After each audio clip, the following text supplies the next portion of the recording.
right එතකොට අපි note එකේ දියඇලි ආකෘතිය ගැන කතා බහ කරා මේ විදිහට. ඒතර මේ කියන අවස්ථා ටික right පද්ධතිය හඳුන්වා දීම, විශ්ලේෂණය කිරීම, සැලසුම් කිරීම, ඊළඟට ගොඩනැංවීම, ඊළඟට පරීක්ෂා කිරීම, ඊළඟට යාව ඉම්ප්ලිමන්ට් කරන එක, ඉන්ස්ටෝල් කරන එක සහ මේන්ටේන් කරන එක. ඔය කියන දේවල් ටික මේ මෙන්න මේ කියන වචන ටික පාවිච්චි කරලා ඔගොල්ලෝ කතා බහ කරන්න ඕනේ. right ඒතර ඒ ගැන පොඩි හැඳින්වීමක් දැන් මේ දියඇලි ආකෘතියේ පියවර ගැන කියනකොට අර පද්ධති සංවර්ධන ජීවන චක්‍රයේ තියෙන දේවල් ටිකම තමයි ඔයගලන්ට කෙටියෙන් සඳහන් කරන්න වෙන්නේ. right පද්ධතිය අර්ථ දක්වීම යටතේ ලියන්න පුළුවන්. පද්ධතිය ගැන මූලික විශ්ලේෂණයක් සිදු කර පද්ධතියේ තිබෙන මූලික අවශ්‍යතාවන් හඳුනා ගනි. right ඊළඟට පද්ධතිය විශ්ලේෂණය කරන එක සම්බන්ධයෙන් ලියන්න පුළුවන්.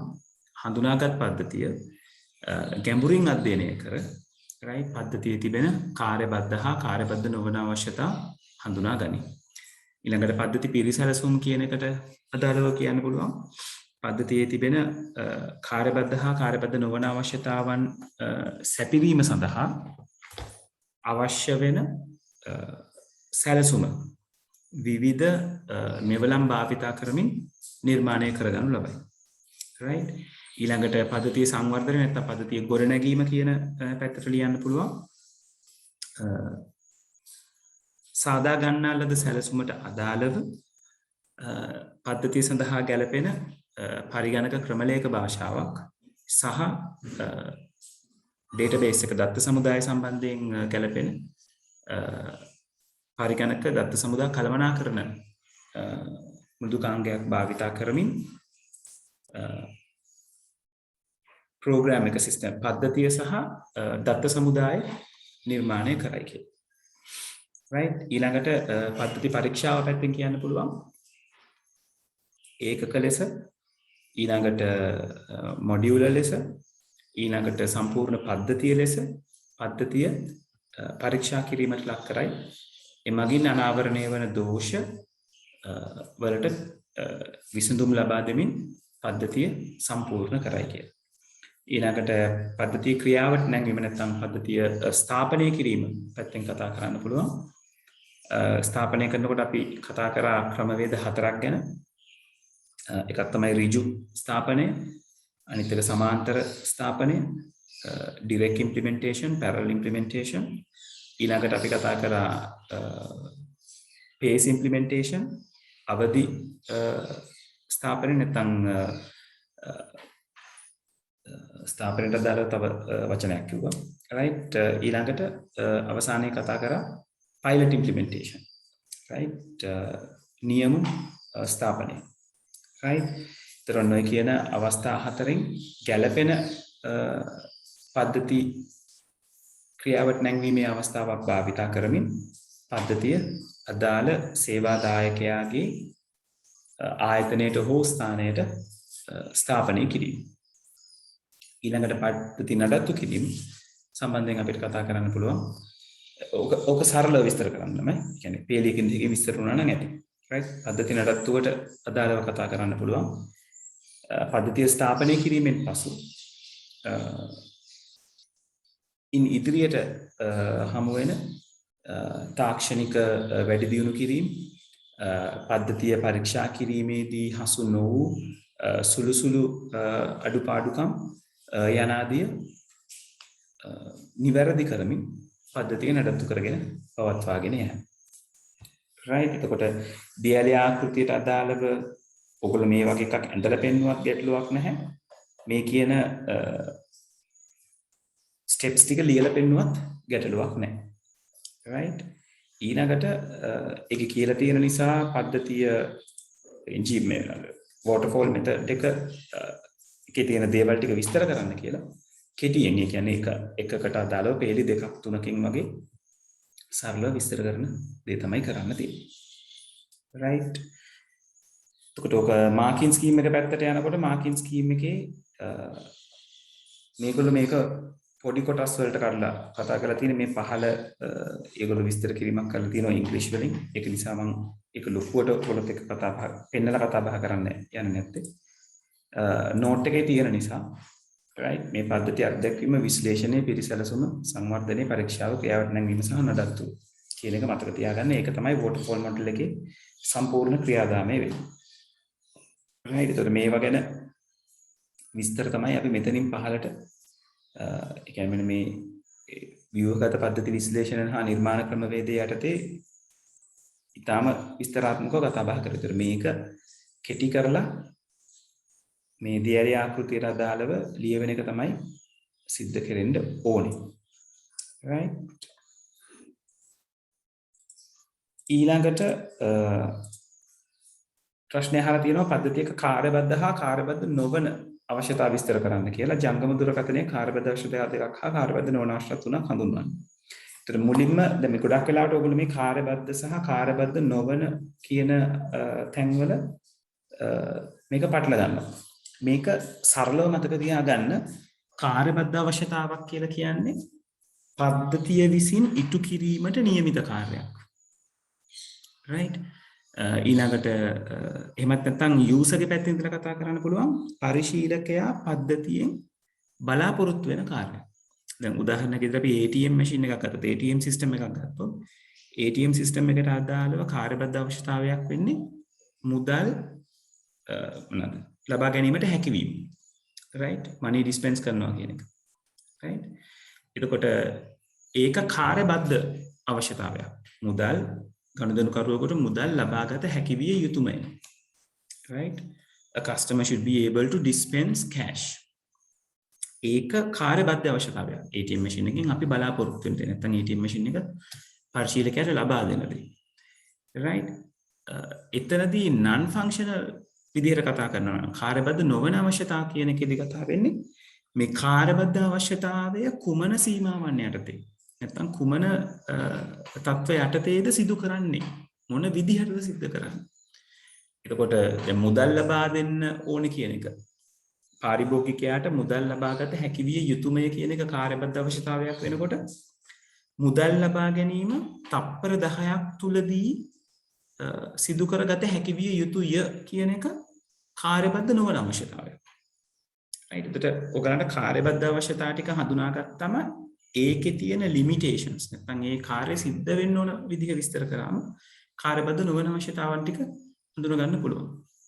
right ඒක නිසා පළවෙනි දේ අර ඔක අපි කතා කරනකොට කතා කරා මේ IEEE standards වලට ලියන්න කියලා. කියන්නේ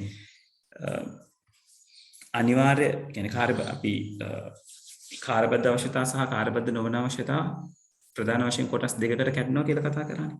කාර්යබද්ධ අවශ්‍යතාවත් අනිවාර්යෙන් තිබිය යුතු සහ තිබුණොත් හොඳ. right නැත්නම් අනිවාර්ය වෙන සහ අනිවාර්ය නොවන. essential and nice to have කියලා අපි ඉංග්‍රීසියෙන් කතා කරා. ඒක කාර්යබද්ධ අවශ්‍යතාවෙත් essential තියෙනවා nice to have තියෙනවා. කාර්යබද්ධ නොවන අවශ්‍යතාවලත් essential තියෙනවා nice to have තියෙනවා. right ඒ කියන්නේ අනිවාර්ය සහ තිබුණොත් හොඳ. එතකොට අනිවාර්යව අපි ලියන්නේ සිංහලෙන් නම් අපි යුතුයමය කියන වචනෙන් ඉවර කරන්න ඕනේ. අනිවාර්යෙන් නොතිබිය යුතු දේවල් තිබුණොත් හොඳ දේවල් යුතුය කියන වචනෙන් ඉවර කරන්න ඕනේ. ඉංග්‍රීසි වලින් ලියනවා නම් should කියන එක පාවිච්චි කරන්න ඕනේ අපි essential වලට. shall කියන එක පාවිච්චි කරන්න ඕනේ nice to have දේවල් වලට. right එතකොට අපි ATM machine එකකට අදාළව අපි ගත්ත උදාහරණයට අදාළව කතා කරොත් ATM machine එක නැත්නම් ATM පද්ධතිය පාරිභෝගිකයාට මුදල් ලබා දිය යුතුයමය. right මුදල් නිකුත් කළ යුතුයමය. ඉංග්‍රීසියෙන් ලියනවා නම් ATM system should be able to dispense cash to the customer. right එතකොට non functional පැත්ත ලියනකොට එතනදිත් යුතුයමය යුතුය කියන වචන දෙක පාවිච්චි කරන්න ඕනේ. එතකොට එතෙන්ද කියන්න පුළුවන් මුදල් ලබා දීම සිදු කිරීමේදී තප්පර 10ක් ඇතුළත එම මුදල් ලබා දීම සිදු කළ යුතුයමය. right ATM machine should dispense cash within 10 seconds of period. right එතකොට ඒ විදිහට අර shall should එකයි shall එකයි පාවිච්චි කිරීම යුතුය යුතුයමය කියන එක පාවිච්චි කිරීම කියන එක මතක තියාගන්න. දැන් මෙතන මේගොල්ලෝ විශේෂයෙන් අහලා නැහැ මේක මේ තිබුණොත් හොඳ එකක්ද නැත්නම් අනිවාර්යෙන් තියෙන්න ඕන අවශ්‍යතාවන්ද කියලා. ඒක නිසා ඔයගලන්ට දෙකම ලියන්න පුළුවන්. හොඳම දේ අනිවාර්යෙන් තිබිය යුතු කාර්යබද්ධ අවශ්‍යතා කාර්යබද්ධ නොවන අවශ්‍යතා කියන තැනට යන්න. right? එතකොට මේ කාර්යබද්ධ අවශ්‍යතා කාර්යබද්ධ නොවන අවශ්‍යතා කියන එක ටියුට් එකේ පැහැදිලි කරලා ඇති. මෙන්න මෙතන මෙතන පද්ධතිය ක්‍රියාවේ යෙදිය යුතු ක්‍රියාකාරකම් මොනවාද යන්න කාර්යබද්ධ අවශ්‍යතා වලින් කියනවා. අවශ්‍යතාව සෑහීමකට පත්විය හැකි කෙතරම් හොඳින් කුමන සීමාවලදීද යන්න කාර්යබද්ධ නොවන අවශ්‍යතා වලින් කතා කරනවා. right? එතකොට මම ඉංග්‍රීසි වචනේ පටලලා කිව්වේ ළමයි shall එක පාවිච්චි කරන්න ඕනේ අනිවාර්යවට should එක පාවිච්චි කරන්න තියෙන්නේ අනිවාර්ය නොවන දේවල් වලට.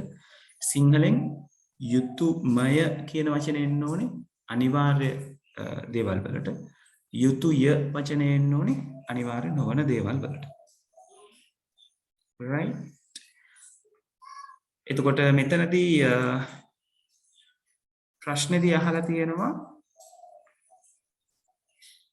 ජංගම දුරකථනයක කාර්යබද්ධ අවශ්‍යතා දෙකක් සහ කාර්යබද්ධ නොවන අවශ්‍යතා තුනක් හඳුන්වන්න.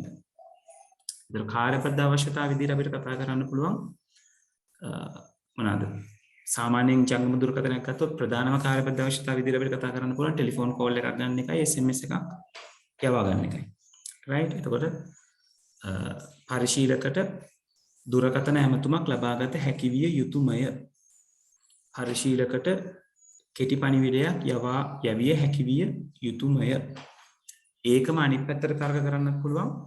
පරිශීලකට දුරකථන ඇමතුමකට පිළිතුරු දිය හැකි විය යුතුයමය. ඊළඟට පරිශීලකට කෙටි පණිවිඩයක් ලබාගත හැකි විය යුතුයමය. වගේ අවශ්‍යතාවන් කතා කරන්න පුළුවන්. right? ඔයගොල්ලෝ කොයිට වැඩි වෙනස් උත්තර ලියලා තියෙනවා නම් පොඩ්ඩක් මාව දැනුවත් කරන්න. මම ඒකට කියන්නම් ඒක කොහොමද නිවැරදි වෙන්නේ කියන එක. ඊළඟට කාර්යබද්ධ නොවන අවශ්‍යතා කියන එක පැත්තෙන් කතා කරාම ඔයගලන්ට කාර්යබද්ධ අවශ්‍යතා ගාව ඉඳලම කතා කරන්නත් පුළුවන්. පරිශීලකට දුරකථන ඇමතුම ඉතා ඉක්මනින් අනිත් පාර්ශවයේ සමග සම්බන්ධ විය යුතුය. එතකොට එතන කතා කරන්නේ efficiency කියන ඉක්මනින් සිද්ධ වෙන්න ඕන දේ. right?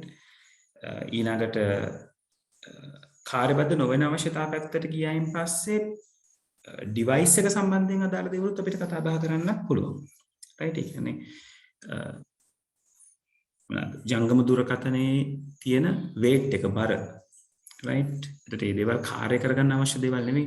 ජංගම දුරකථනය සාක්කුවේ දාගෙන යා හැකි ප්‍රමාණයෙන් කුඩා විය යුතුයි. right? ජංගම දුරකථනයේ බැටරි වල ජීව කාලය සම්පූර්ණ පැය 24ක් පවත්වාගත හැකි විය යුතුය. right? ඔය කියන තැන් වලට අපිට කාර්යබද්ධ නොවන අවශ්‍යතාව විදිහට කතා බහ කරන්න පුළුවන්. right? ඒක නිසා ඕක නිතරම ફોකස් කරගන්න. දැන් මොකද මේ වගේ ප්‍රශ්න අහන්නේ දැන් ස්ට්‍රක්චර් පේපර් එකට. දැන් essay paper එකේ මේ වගේ කොටස් අහන ප්‍රමාණය අඩුයි. right? ඒක නිසා ඕක හොඳට ඔලුවට දාගන්න කාර්යබද්ධයි කියලා කියන්නේ අවශ්‍ය කාර්ය කරන්න. නැත්නම් සිස්ටම් එකෙන් බලාපොරොත්තු වෙන දේ කරගන්න අපිට අවශ්‍ය වෙන දේවල්. නැත්නම් ඒක කරන්නේ කොහොමද කියන එක. කරන දේවල් මොනවද කියන එක. කාර්යබද්ධ නොවන අවශ්‍යතා කියලා කියන්නේ ඒ දේවල් කරනකොට මොන සීමාවන් යටතේ මේ දේ සිද්ධ කරන්න ඕනේ කියන එක.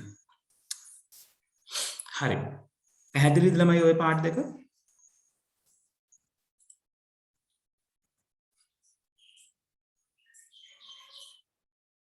right. ඊළඟට කතා කරලා තියෙනවා ඒකක අනුකලිත සහ පිළිගැනුම් පිරික්සුම් වල අරමුණු විස්තර කරන්න. එක් පිරික්සුම් ක්‍රියාවලියේදී වගකීම දරන අය කවුද? ඔව්. දැන් ඔතනදී ඔය unit integrated acceptance කියන testing methods වල මිස් වෙච්ච තව එක්කෙනෙක් ඉන්නවා system testing කියන එක. මම පොඩ්ඩක් නෝට් එකම පොඩ්ඩක් පෙන්නන්නම් අමතක වෙලා තියෙන දේවල් ටික නැවත මතක් කරගන්නත් එක්කම. ඔතනදී අපි ටෙස්ටිං ටෙක්නික්ස් ගැන කතා කරනකොට මුලින්ම කතා කරනවා ටෙස්ටිං ටෙක්නික්ස් ගැන. right? ඒ කියන්නේ මේ කොහොමද පරීක්ෂාවක් සිද්ධ කරගන්නේ කියන එක. right? ටෙස්ට් කරනකොට අපිට උවමනා වෙන්නේ මුලින්ම උවමනා වෙන දේ තමයි ටෙස්ට් කේසස්.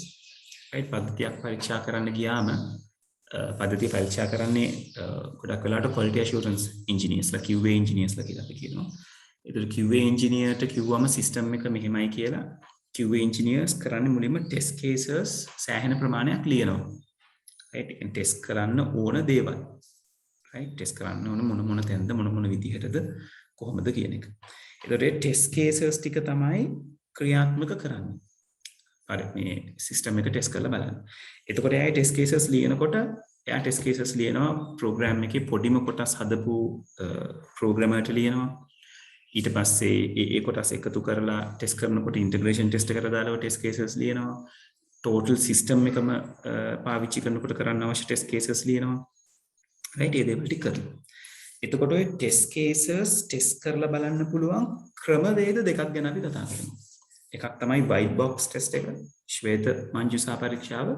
අනිත් එක black box test එක, කාල මංජුසා පරීක්ෂාව. right? එතකොට ඔය white box test එකේදී කරන්නේ white box testing technique එක කියලා කියන්නේ ටෙස්ට් කරන කෙනාට සිස්ටම් එකට ඉන්පුට්ස් දෙන්න පුළුවන්. සිස්ටම් එකේ ඇතුළාන්තයේ මොකද්ද සිද්ධ වෙන්නේ කියන එක එයාට දකින්න පුළුවන්, තේරුම් ගන්න පුළුවන්, සහ අවුට්පුට් එක එයාට දකින්න පුළුවන්. right? එතකොට ඔය හැකියාව හොඳටම තියෙන්නේ ප්‍රෝග්‍රෑමර් කෙනෙකුට සහ software engineer කෙනෙකුට. right?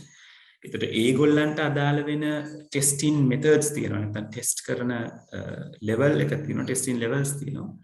ඒ ලෙවල් එකේදී ඒගොල්ලෝ white box test එක පාවිච්චි කරනවා. ඊළඟට black box testing technique එක කියලා එකක් තියෙනවා. එතනදී පද්ධතිය ඇතුලේ මොකද්ද සිද්ධ වෙන්නේ කියන එක පේන්නේ නැහැ. inputs දීලා අපි බලාපොරොත්තු වෙන output එක එනවාද කියන එක තමයි එතනින් ටෙස්ට් කරන්නේ. right? ඒක ගොඩක් වෙලාවට project team එකේ ඉහළ ඉන්න කට්ටියට. කියන්නේ project managers ලට, ඊළඟට client ගේ පැත්තට, ඊළඟට senior software engineers ලට ඒගොල්ලෝ පද්ධතිය සිද්ධ වෙන්නේ කොහොමද කියන එක ගැන අයිඩියා එකක් තිබුණාට කෝඩින් එක කොහොමද සිද්ධ වෙලා තියෙන්නේ කියන ගැන ලොකු අයිඩියා එකක් ඒගොල්ලන්ට නැහැ. මොකද ඒගොල්ලෝ ඒකට ඉන්වෝල්ව් වෙන්නේ නැති නිසා. right? ඒතකොට ඔන්න ක්‍රමවේද දෙක පාවිච්චි කරනවා.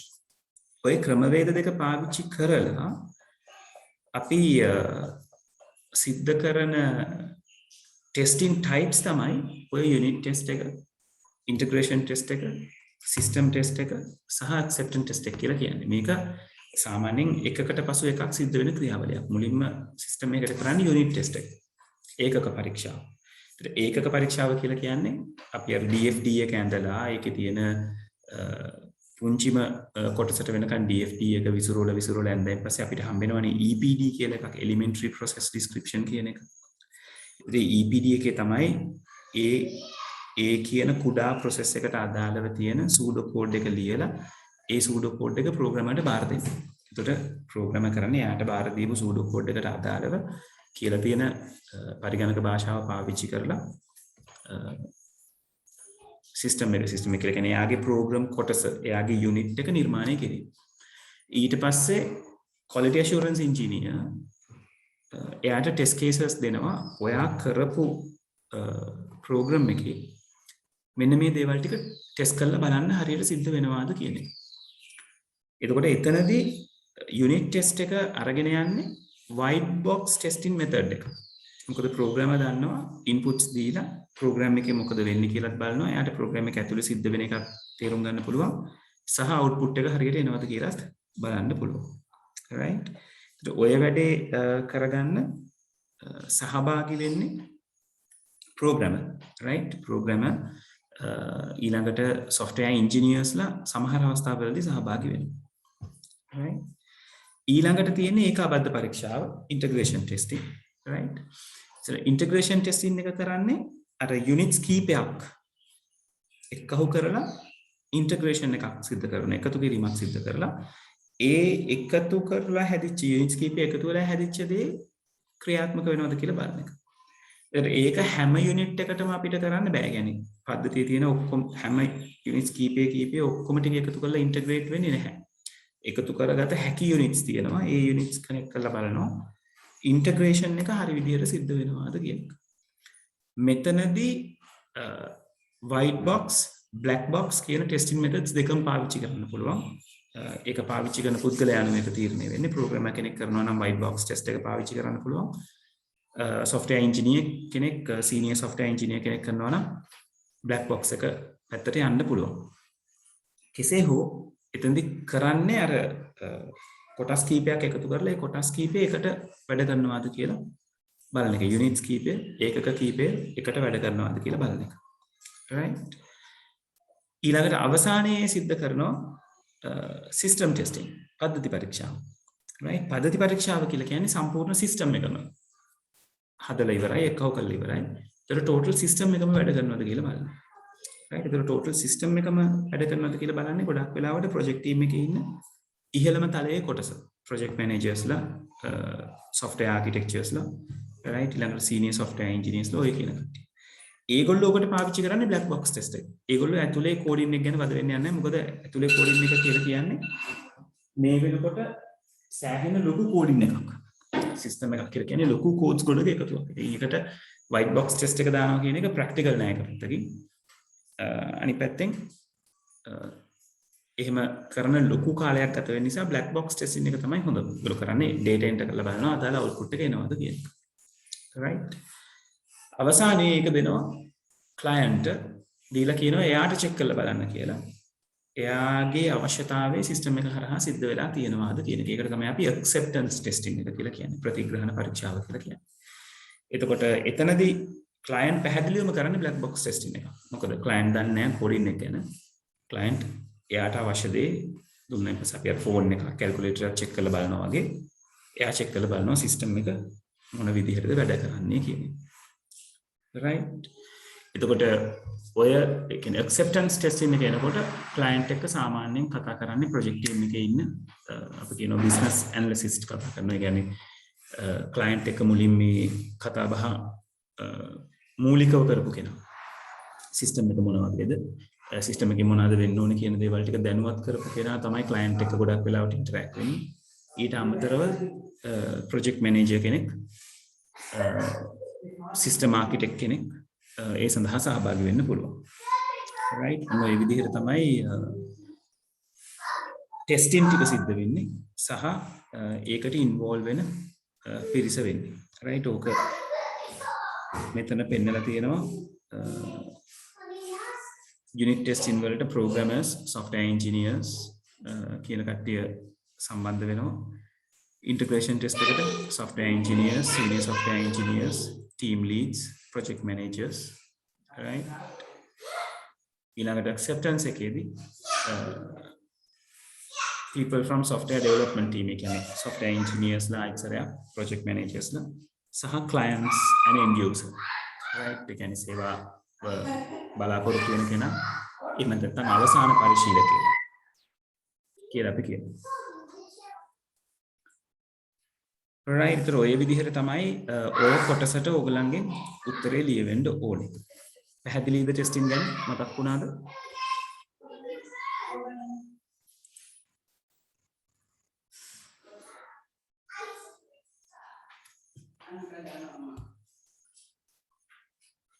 ඔව් ළමයි clear the testing පැත්ත ගැන? right. හරි. D part එක කතා කරලා තියෙනවා ඔබ නව ජංගම දුරකථනයක් මිලදී ගැනීමට සැලසුම් කරන්නේ යයි එහිදී ක්‍රියාකාරීත්වය පරීක්ෂා කිරීමට කැමැත්තෙන් සිටින්නේදයි සිතන්න. මෙම ක්‍රියාවලියේදී කාලමංජු සහ පිරික්සුම යොදාගත හැකිවන්නේ කෙසේදයි විස්තර කරන්න. එතකොට ඔයා හරියට අර ක්ලයන්ට් කෙනෙක් වගේ. right? ඔයාට ජංගම දුරකථනයක් මිලට ගන්නවා. ඉතින් ඔයා ඒක ටෙස්ට් කරලා බලනවා. ඉතින් ටෙස්ට් කරලා බලන්නේ ජංගම දුරකථනයෙන් කාලමංජු පරීක්ෂාව කියලා කියන්නේ අදාළ ආදාන දුන්නම අපි බලාපොරොත්තු වෙන ප්‍රතිදානය එනවාද කියන එක. ඒක තමයි කාලමංජු පරීක්ෂාවෙත් අපි කරන්නේ. එතකොට ජංගම දුරකථනයකට දාලා තියෙන්නේ අපි ටෙස්ට් කරලා බලනවා අපේ අවශ්‍යතාවය තමයි ටෙලිෆෝන් කෝල් එකක් අර ගැනීම මොබයිල් ඩිවයිස් එකෙන්. ඒතර අපි ජංගම දුරකථනයෙන් තවත් දුරකථනයක් හා සම්බන්ධ වෙලා බලනවා නිවැරදි ආකාරයට අපේ සම්බන්ධතාවය සිද්ධ වෙනවාද කියන එක. ඒකට නිවැරදිව සම්බන්ධ වෙනවා නම් එහා කෙළවරේ ඉන්න කෙනාට මම කියන දේ ඇහෙනවා නම් මගේ ටෙස්ට් එක සාර්ථකයි. එහෙම ඇහෙන්නේ නැත්නම් මගේ ටෙස්ට් එක අසාර්ථකයි. right? එතකොට ඔය කියන සිද්ධිය විස්තර වුණා නම් හරි. right? ඔය මේ වගේ දේවල් වල ලොකුවට විස්තර කරන්න යන්න එපා ළමයි. හරියටම පොයින්ට්ස් ටික කියන්න. කාලමංජුසා පිරික්සුම කියන්නේ මොකක්ද කියන එක කියන්න. ඒක කොහොමද ඔයා සිද්ධ කරන්න කියලා කියන්න. එතකොට කාලමංජුසා පරීක්ෂාව අපි විස්තර කරනකොට කියනවා ආදාන වලට අදාළව බලාපොරොත්තු වෙන ප්‍රතිදානය ලැබෙනවාද කියලා පරීක්ෂා කිරීම තමයි බ්ලැක් බොක්ස් ටෙස්ටිං වල සිද්ධ වෙන්නේ කියලා. ඒවා කියන්නේ ආදානය මොකක්ද කියලා. නේද? ආදානය කියලා කියන්නේ තවත් දුරකථනයක දුරකථන අංකයක් ලබා දී දුරකථන සංවාදයක් නැත්නම් sannivedanaya සිදු වෙනවාදයි පරීක්ෂා කිරීම. right? ඒක තමයි දුරකථන අංක ලබා දීම තමයි ආදානය වෙන්නේ. එතකොට දීලා ඒක පරීක්ෂා කරලා බැලීම තමයි අපේ ටෙස්ටිං එක වෙන්නේ. එතකොට නිවැරදිව සම්බන්ධ වෙනවා නම් අපේ ටෙස්ට් එක සාර්ථකයි කියලා අපි අරගන්නවා. නිවැරදිව සම්බන්ධ නොවෙනවා නම් ටෙස්ට් එක අසාර්ථකයි කියලා සලකා බලන්න. right? මාකින් ස්කීම් එක පැත්ත ගැන කතා කරනකොටත් ඒගොල්ලෝ කතා කරලා තියෙන්නේ ඔය කියන කතා බහමයි. right? එතකොට මෙතන කියලා තියෙන්නේ any explanation with following key features is acceptable. Decide the functionality. Isuru points වලට තමයි ලකුණු දෙන්නේ. හැබැයි points වලට ලකුණු දෙනවා කියලා point form එකෙම ලියන්න කියලා දෙයක් නැහැ. ඔයාගේ විස්තරය ලියලා ඒ විස්තරය ඇතුලේ මේ කියන points ටික තියෙනවා නම්. right? ඒ කියන්නේ මෙතනදී කියනවා මොන කාර්යද අපි ටෙස්ට් කරලා බලන්න. right? ඒකට අදාළව තියෙන expected output එක බලාපොරොත්තු වෙන ප්‍රතිදානය මොකක්ද? ඊට පස්සේ ටෙස්ට් එක සිද්ධ කරන ආකාරය, ඊට පස්සේ බලාපොරොත්තු වෙන ප්‍රතිදානයයි ලැබුණු ප්‍රතිදානයයි සංසන්දනය කිරීම. right? ඔය කියන points ටික තියෙනවා නම් ඔයාගේ විස්තර කිරීම ඇතුලේ ඒකට අදාළව ලකුණු 2.5ක් තියෙනවා. ඒ 2.5 හම්බෙනවා. right? ඒක නිසා හොඳට මතක තියාගන්න මේ ගොඩක් කට්ටිය දෙයක් විස්තර කරන්න කිව්වම පිටු ගණන් විස්තර කරනවා සමහර වෙලාවට. right? එහෙම නැතුව බොහොම සරලව ලියලා ඔයගලන්ට ලකුණු ටිකට යන්න පුළුවන්. හැබැයි හරියටම හරියන පොයින්ට්ස් ටික ලියන්න ඕනේ. අන්න ඒක තමයි ඔයගොල්ලෝ අඳුන ගන්න. දැන් ගොඩාක් වෙලාවට ඔය නිතරම අහන දෙයක් තමයි සිස්ටම් එකක හැඳින්වීමක් දීලා ඒකට අදාළව දෙයක් විස්තර කරන්න. right? එහෙම වුණාම අපේ ඩෙෆිනිෂන් එකට අදාළව තියෙන දේ තමයි අපි විස්තර කරන්න ඕනේ. right? මෙතනදිත් අපිට දැන් කාලමංජුසා පරීක්ෂාවෙන් විස්තර කරන්නේ කොහොමද කියලා කිව්වම කාලමංජුසා පරීක්ෂාව ගැන කියලා තේරුමක් නැහැ. ඒක එක පොයින්ට් එකක් විතරයි. බ්ලැක් බොක්ස් ටෙස්ටිං එක කියලා කියන්නේ මෙන්න මේක. ඊට පස්සේ අපි කියන්න ඕනේ මොබයිල් ඩිවයිස් එකක් ඇතුලේ බ්ලැක් බොක්ස් ටෙස්ටිං එක කොහොමද කරන්නේ? මොබයිල් ඩිවයිස් එකට අදාළව බ්ලැක් බොක්ස් එක කොහොමද සිද්ධ කරන්නේ?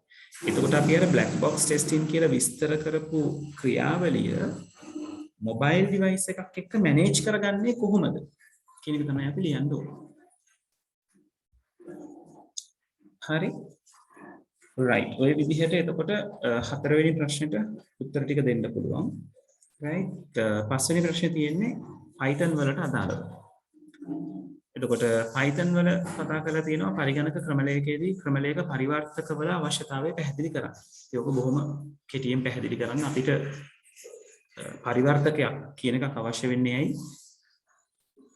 උසස් මට්ටමේ ක්‍රමලේඛන භාෂාවකින්. එහෙම නැත්නම් යන්ත්‍ර භාෂාව නොවන භාෂාවකින් ලියවිලා තියෙන ප්‍රභවකේතයක් source code එකක් නැත්නම් ක්‍රමලේඛයක් යන්ත්‍ර භාෂාව බවට පරිවර්තනය කරගන්න. මොකද පරිගණකයට තේරෙන යන්ත්‍ර භාෂාව ඒ කියන්නේ ones and zeros එක සහ බිංදු. මනුස්සයාට තේරෙන්නේ මනුස්සයා සංනිවේදනයේට භාවිතා කරන සාමාන්‍ය සරල භාෂාවක්. එතකොට ඒ භාෂාවන් වලින් තමයි ඒ භාෂාවන් වලට සමාන්තර භාෂාවන් වලින් තමයි පරිගණක ක්‍රමලේඛ කියන එක නිර්මාණය වෙන්නේ. ඒවට අපි කියනවා උසස් මට්ටමේ ක්‍රමලේඛන භාෂාවන් කියලා. assembly එක කෙනා ගත්තම එයා පහත් මට්ටමේ ක්‍රමලේඛන භාෂාවක් කියලා කතා කරන්න පුළුවන්. මෙතෙන්දී උසස් මට්ටමේ ක්‍රමලේඛන භාෂාවන් ගැන කතා කරාට ගැටලුවක් නැහැ. ඊට අපි කියන්න ඕනේ උසස් මට්ටමේ ක්‍රමලේඛන භාෂාවක් යන්ත්‍ර භාෂාව බවට. ඒක පැහැදිලිවම කියන්නේ යන්ත්‍ර භාෂාව බවට කියලා. මොකද අවසානයේ අපි කරන්නේ ones and zeros machine language එක බවට පරිවර්තනය කිරීම. ඒත් උසස් මට්ටමේ ක්‍රමලේඛන භාෂාවක් යන්ත්‍ර භාෂාව බවට පරිවර්තනය කිරීමට පරිවර්තක භාවිතා වෙනවා. එතකොට පරිවර්තක වර්ග තියෙනවා.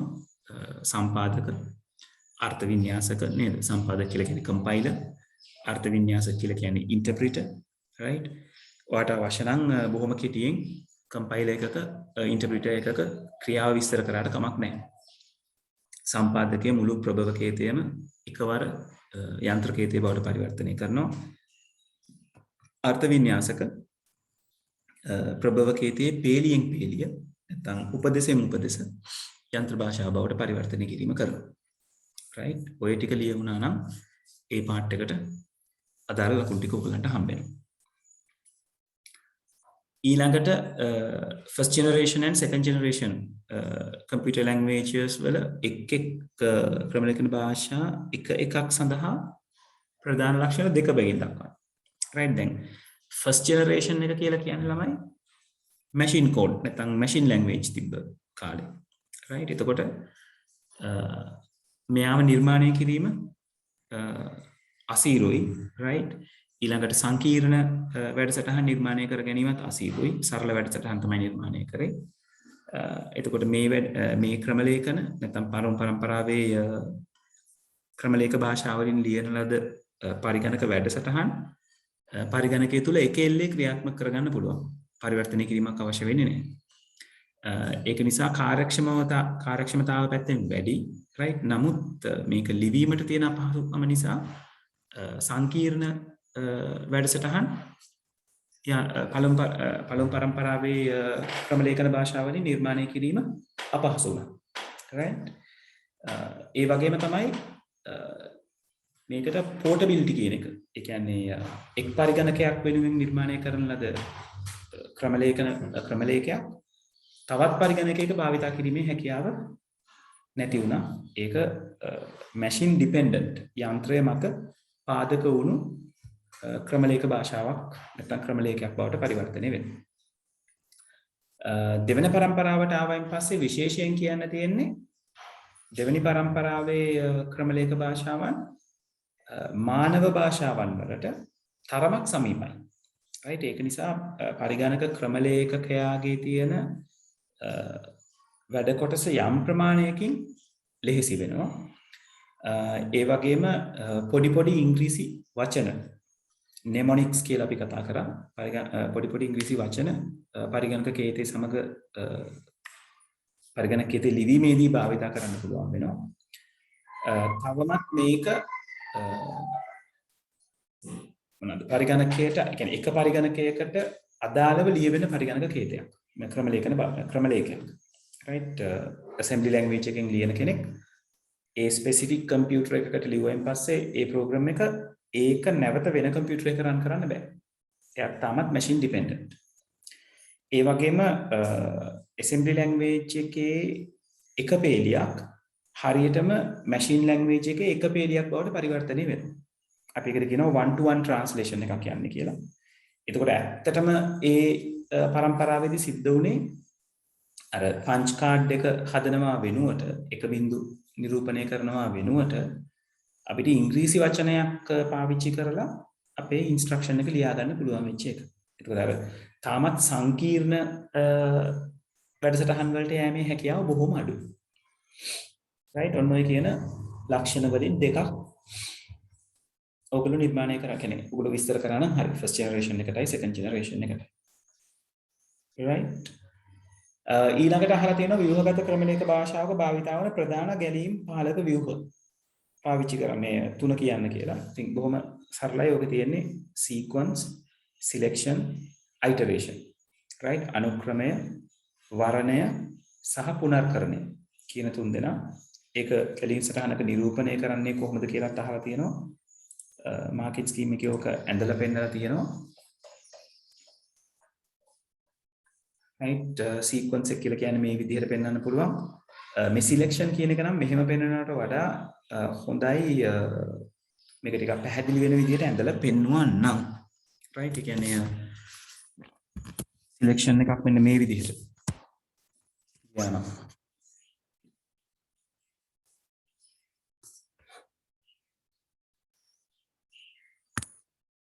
right selection එක අඳිනකොට මෙතනින් branches දෙකක් එනවා ඊට පස්සේ යම් ක්‍රියාවලියක් වෙලා නැවත මේවා එකම තැනකට එකතු වෙනවා කියන එක පෙන්වන්න පුළුවන් නම් සිලෙක්ෂන් එක පෙන්වීම සාර්ථකයි. right? ඊළඟට iteration එක පෙන්වනකොට උනත් ඒක පැහැදිලිව පෙන්වන්න.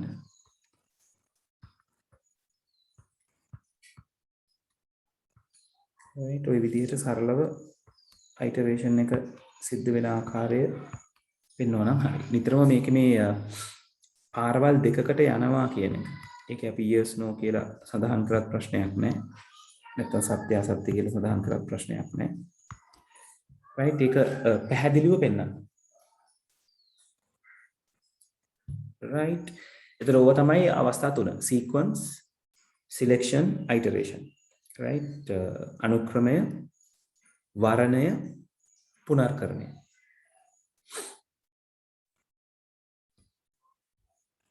right. ඊළඟ ප්‍රශ්නේ තියෙන්නේ program එකේ තියෙන වැරදි ටික හොයන්න කියලා. මුලින්ම syntax errors ටික හොයන්න කියලා. ළමයි අපි මේක Python කරනකොට කතා කරා නේද? Python කරලා අපි මේ ගැන මේ ටිකක් විස්තරාත්මකව කතා කරා මට මතක විදිහට. ආයෙත් කතා කරන්න අවශ්‍යද කොහොමද ළමයි?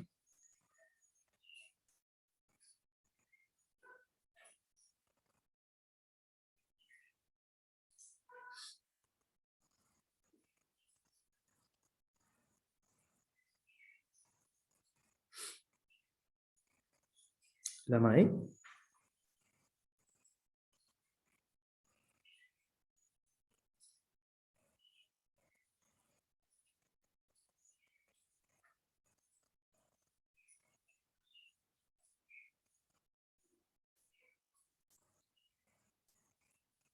right හරි කරමු. right okay. ඒත් මේකේ syntax errors කියන ඒවා මුලින්ම අපි අඳුන ගන්න ඕනේ. පළවෙනි syntax error එක තමයි මේ int input එකේ මෙතන තියෙන input statement එකක් input එකෙන් ගන්න දේ integer එකකට convert කරන statement එකක් තියෙන්නේ. මෙයාගේ මේ e තලයට පස්සේ වරහන වැහෙන්න කලින් double quotes දෙකක් වැටෙන්න ඕනේ. right? double quote දෙකක් වැටලා තමයි වරහන වැහෙන්න ඕනේ.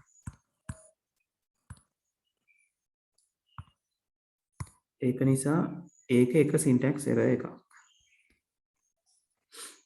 right? ඒ වගේම තව වරහනක් වැටෙන්නත් ඕනේ. right? ඔය විදිහට තමයි clear වෙන්නේ. මොකද මෙතන වරහන් දෙකක් open වෙන නිසා. right? ඔය ගැටලුවම ඔයගලන්ට හම්බෙනවා 11 වෙනි එකේදී. 11 වෙනි පේළියේදී මෙතන මේ වරහනට කලින් double quotes වැටිලා තමයි වරහන් දෙක වැහෙන්න ඕනේ. right? ඊළඟට while loop එක හරි මෙන්න මෙයාව indent වෙන්න ඕනේ. right? එතකොට තුන්වෙනි පේළියේ තියෙන වැරද්ද අනුඡේදනය නිවැරදි ආකාරයෙන් සිදු වී නොමැත. right? ඊළඟට while x larger than 1 කියන එක හරි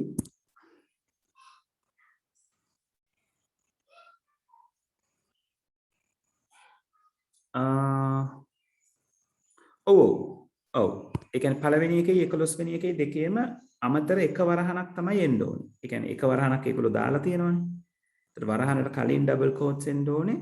ඊට පස්සේ නැවත වරහනක් එන්න ඕනේ. දැන් මේගොල්ලෝ කියලා තියෙන වාග්රීති දෝෂය සහිත පේරි නම් කර එක එකෙහි දෝෂයද දක්වන්න කියලානේ. right? එතකොට ඔයගොල්ලෝ උත්තරේ ලියනකොට පළවෙනි පේළිය වැරදි. එතකොට පළවෙනි පේළිය මේ ආකාරයෙන් නිවැරදි විය යුතුයි කියලා මේ හරියක ලියලා පෙන්වනවා නම් හරි. right? දැන් පළවෙනි පේළිය 11 වෙනි පේළිය වගේ දේවල් එහෙම ලියලා පෙන්වන්න පුළුවන්. right? තුන්වෙනි පේළිය කියන එක නම් අපිට ලියන්න බෑනේ indentation කතාවක් විදිහට. ඕනනම් ලියලා පෙන්වන්න පුළුවන් while එකත් එක්ක. right? ඒ කියන්නේ එතකොට මේ කොටස නිවැරදිව ලියලා පෙන්වනවා.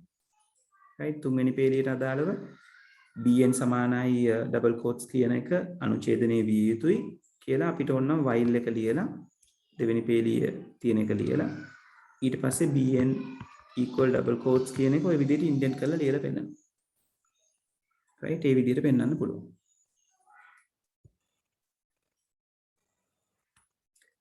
හරි එතකොට ඊළඟට හතරවෙනි පේලියේ ගැටලුවක් නැහැ. පස්වෙනි පේලියෙත් ගැටලුවක් නැහැ.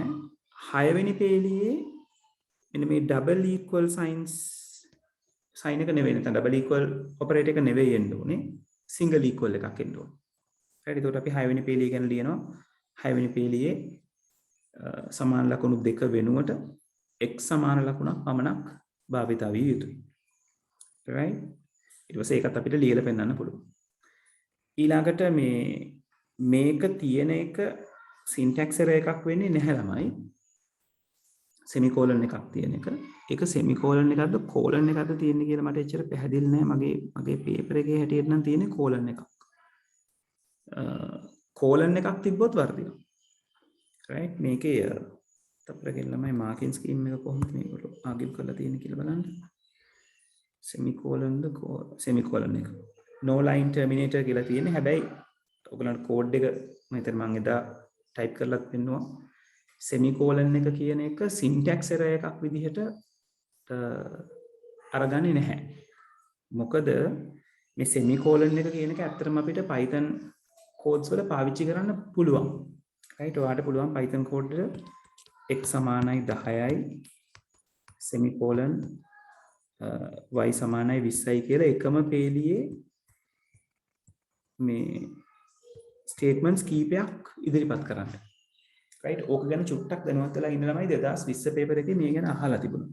2020 paper එකේ තව අලුත් විදිහක් තියෙනවා. ඒ ගැන පොඩ්ඩක් අපිට කතා බහ කරන්න වෙයි. ඒගොල්ලෝ එකම පේලියෙන් output එකක් ගන්න විදිහක් ගැන කතා කරලා තියෙනවා.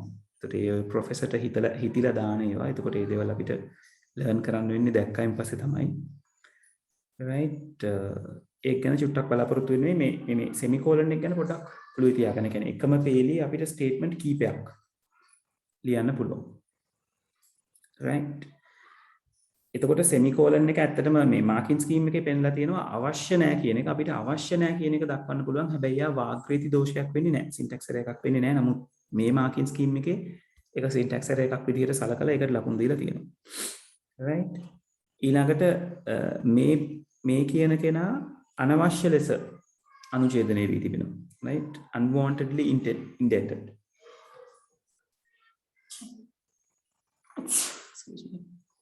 right එතකොට අටවෙනි පේලිය කියන්න පුළුවන් මෙයාව back indent වෙන්න ඕනේ.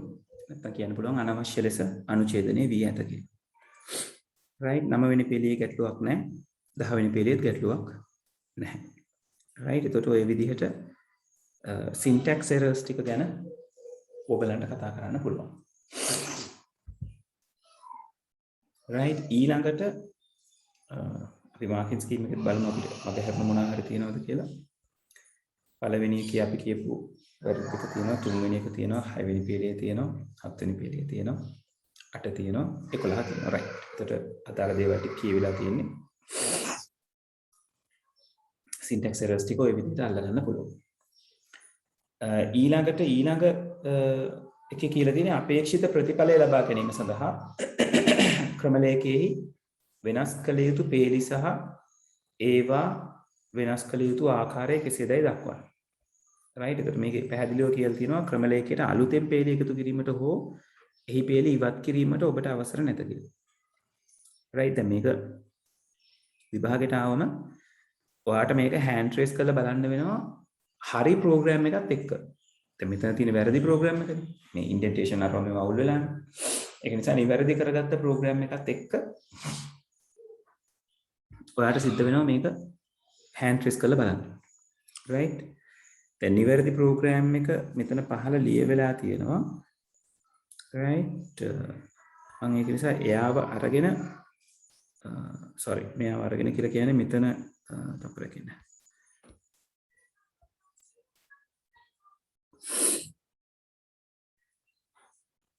මොකද එතන මේ මාරු කිරීමක් සිද්ධ වෙනවා. මේ මාරු කිරීමක් තියලා ගියොත් ඕගලන්ට ඒක පැහැදිලි නැති වෙනවා. right ඉන්නකො පොඩ්ඩක් අපි මේකෙන්ම කතා බහ කරමු. අදාළ දේවල් ටික හැදිලා එන විදිහට අරගෙන. right එතකොට මෙතනදී bn කියන කෙනා indent වෙන්න ඕනේ. right ඊළඟට quotient කියන කෙනා back indent වෙන්න ඕනේ. ඒක මතක තියාගන්න. අනිත් තැන් නම් ඔයගලන්ට හදා ගන්න පුළුවන්. මම මෙතන එක සලකුණක් බවට පත් කරන්නම්.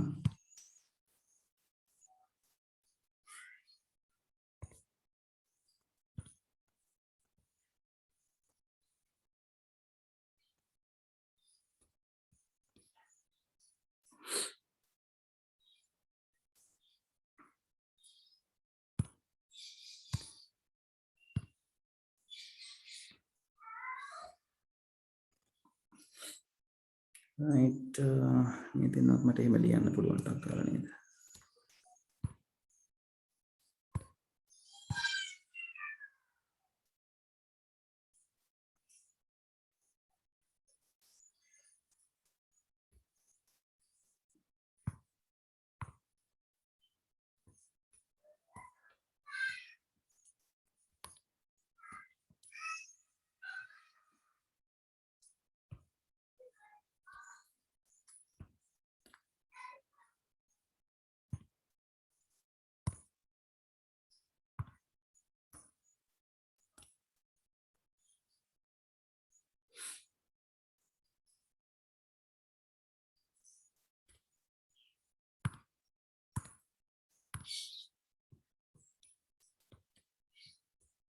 හරි. දැන් අපි අඳුනගත්ත දේවල් වලට අදාළව අපේ ප්‍රෝග්‍රෑම් එක ওই විදිහට තමයි තියෙන්න ඕනේ.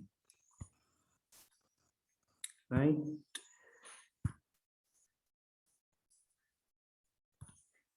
එතනත් මම ඩබල් කෝට්ස් පාවිච්චි කරලා වරහන් දෙක වහනවා. එතනත් මම ඩබල් කෝට්ස් පාවිච්චි කරලා වරහන් දෙක වහනවා. right ඔන්න ඔය විදිහට තමයි අපි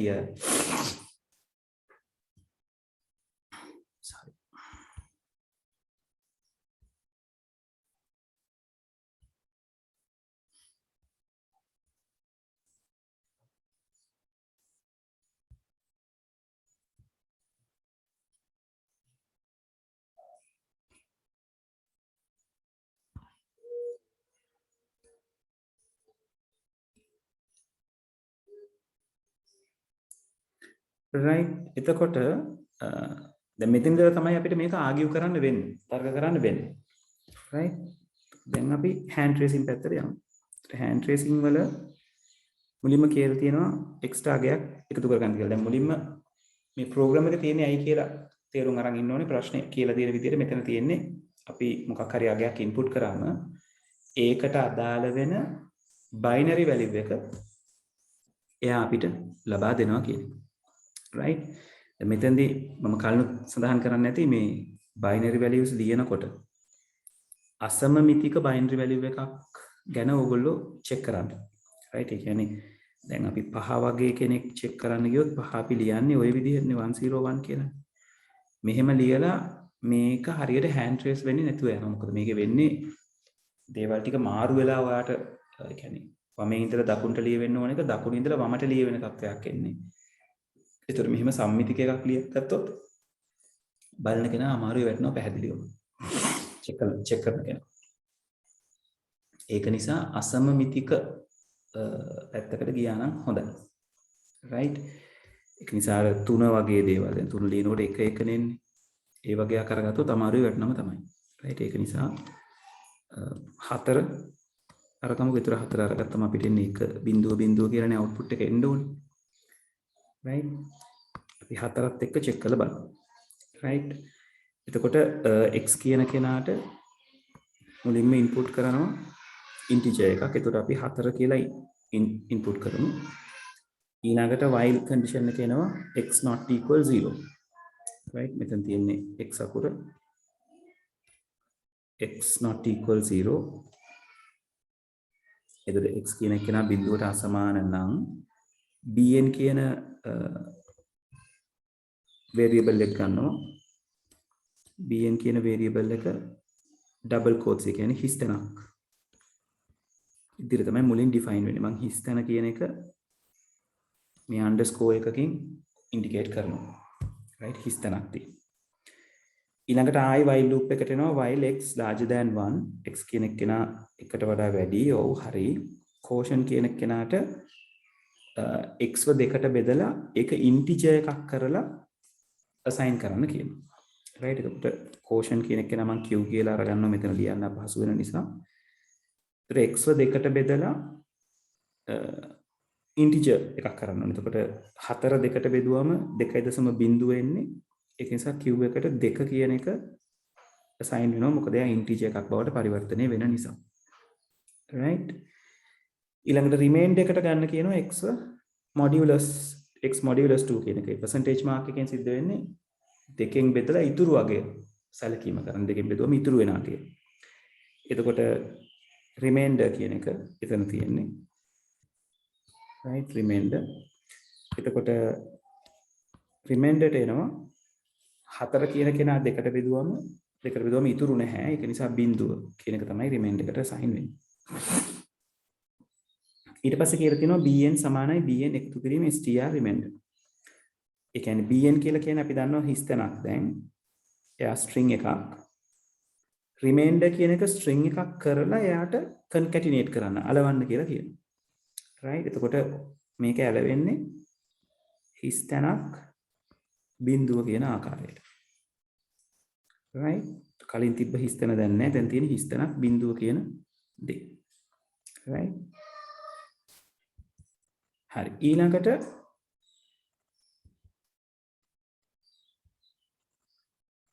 උතන කියලා තියෙනවා quotient කියන එක්කෙනාට quotient කියන එක්කෙනා x ට assign කරන්න කියලා. කියන්නේ q කියන කෙනා x ට assign කරන්න කියලා. එතකොට q ගියාගේ මේ වෙනකොට 2යි. ඒකට 4 වෙනුවට 2 assign වෙනවා. ඊළඟට කියනවා bn සමානයි strx bn. කියන්නේ x ව string එකක් බවට පත් කරලා bn ගේ වම් මත පැත්තට concatenate කරන්න කියලා කියනවා. ඒක නැවත bn ට assign කරන්න කියලා කියනවා.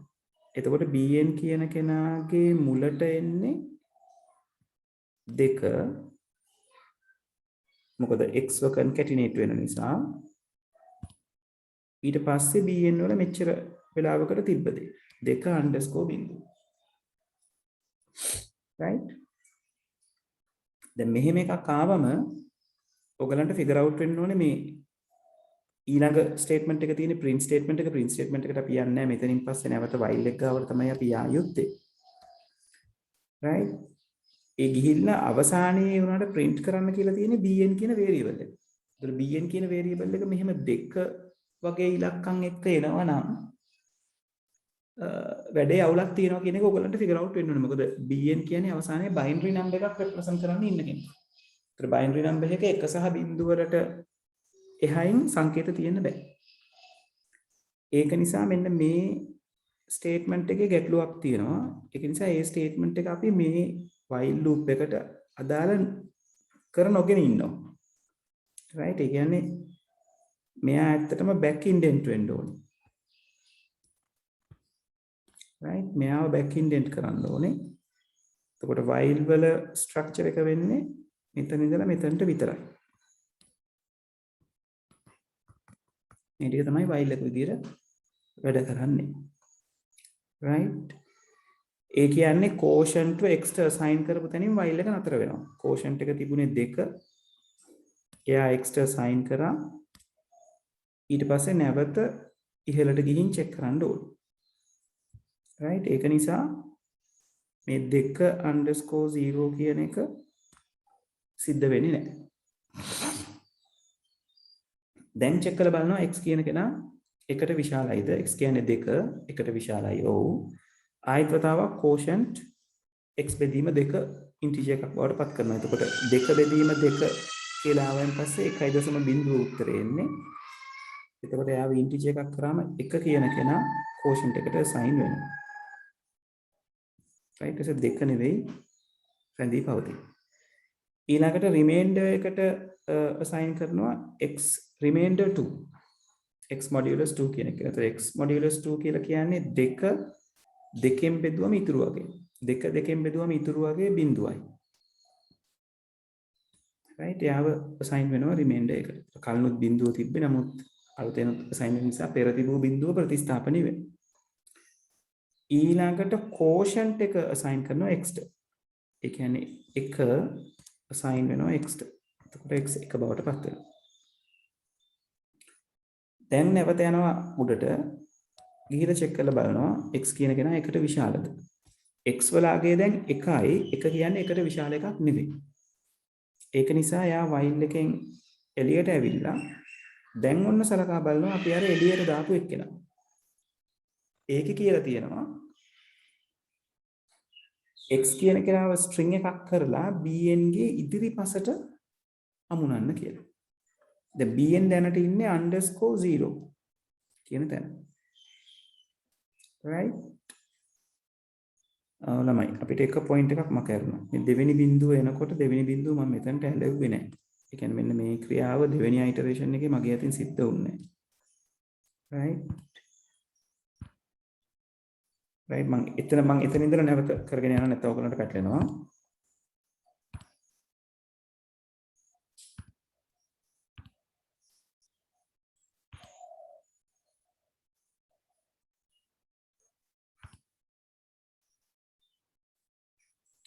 right මම දැන් මෙතන සලකන්නේ x ගේ අගය 2යි කියන එක.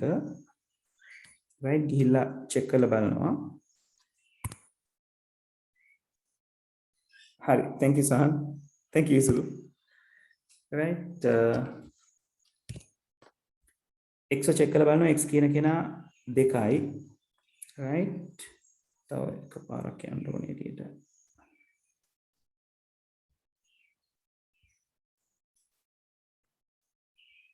ඔන්න ඔතනින් අපි නතර වුණේ. right එතකොට x ගිහින් check කරලා බලනවා x 2යි 2 2ට බෙදුවම උත්තරේ 1යි 1 කියන කෙනා quotient assign වෙනවා. එතකොට 2 වෙනුවට 1 assign වෙනවා. ඊළඟ remainder එක assign කරනවා 2 2කින් බෙදුවා remainder එක බිඳුවයි. ඊට පස්සේ කියනවා bn ට remainder එක string එකක් කරලා බඳින්න. එයාගේ දකුණු අත පැත්තට. දැන්ට තියෙන bn තියෙන්නේ underscore බිඳුව. මේ underscore බිඳුවට තව බිඳුවක් ගැට ගැහෙනවා. මෙයා අතෑරෙනවා. ඊළඟට කියනවා quotient ව x ට assign කරන්න. quotient කියන්නේ 1 assign කරනවා x ට. ඒකට දැන් x කියන්නේ 1යි. දැන් නැවත ගිහිල්ලා බලනවා condition එක x කියන කෙනා එකට විශාලද? x කියන්නේ 1යි 1 කියන්නේ එකට විශාල නැහැ. ඒ නිසා මෙයා එනවා අපි අර එළියට දාපු statement එක ගාවට. එතන කියනවා bn ගේ වම් අත පැත්තට x ව string එකක් කරලා බඳින්න කියලා. right bn ගේ වම් අත පැත්තට x ව string එකක් කරලා බඳින්න කිව්වම ඔයාට output එක එන්නේ මේ විදිහට. 1 හිස් තැනක් බිඳුව බිඳුව. right ඒතර 1 හිස් තැනක් බිඳුව බිඳුව කියන එක නෙවෙයි ඔයාට එන්න අවශ්‍ය වෙන උත්තරේ දෙන්නේ. right 1යි බිඳුවයි බිඳුව. right එතකොට දැන් අර මේ string එක බැඳපු විදිහට මෙන්න මේ කොටස ඔයාට ප්‍රතිවිරුද්ධ පැත්තට බැඳිලා තිබුණා නම් ඒ කියන්නේ හිස් තැන මුලට ඊළඟට බිඳුව ආවනම් ඊට පස්සේ මේ bn එකෙන් කියන එක මේ කෙලවරට ආවනම් උත්තරේ හරියටම හරි. right ඒක නිසා අපි කියනවා මෙන්න මේ step එක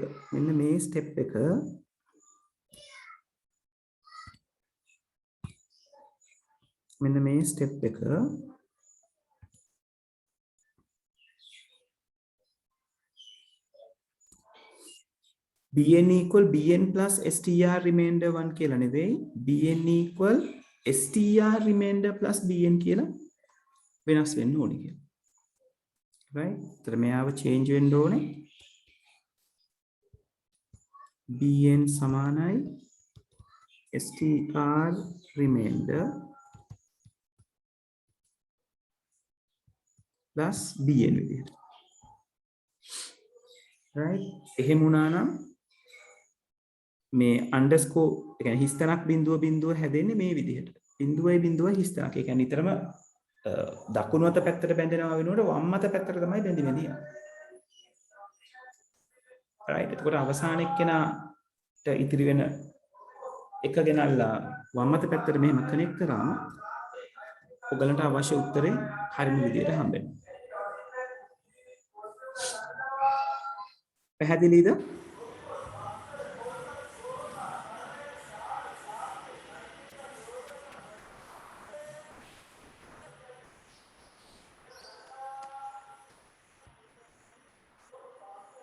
right එතකොට අපිට මේක ලියන්න කියලා කිව්වම ඔන්න ඔය අවස්ථා දෙක අපි වෙනස් කරන්න ඕනේ. ඒ කියන්නේ නිවැරදි අවුට්පුට් එක එන්න නම් සින්ටැක්ස් එරර්ස් ටික හැදිලා අපි මුලින් අඳුනගත්ත මේ නිල් පාටින් මම රවුන්ඩ් කරලා තියෙන තැන් දෙක මෙයාව බැක් ඉන්ඩෙන්ට් වෙන්න ඕන. 9 වෙනි පේලිය බැක් ඉන්ඩෙන්ට් වෙන්න ඕනේ. ඒ කියන්නේ මේ වයිල් එක කෙලින් ලියවෙන්න ඕනේ මෙයාව. ඊට පස්සේ මේ bn equal bn plus str remainder කියන එක මේ ආකාරයට ලියවෙන්න ඕනේ. එහෙම ලියුණා නම් program එකේ expected output එක අරගන්න පුළුවන්. right ඕකම තමයි marking scheme එකේ පෙන්නලා තියෙන්නේ. logical errors විදිහට ඒගොල්ලෝ කතා කරලා තියෙනවා. මේ bn කියන එක නා change වෙන්න ඕන එක සහ 9 වෙනි line එක align with the 4 4 වෙනි line එකත් එක්ක align වෙන්න ඕන කියලා. ඒකට ওই විදිහට තමයි අවසානයේ නිවැරදි උත්තරය ඒගොල්ලෝ අරගෙන තියෙන්නේ. right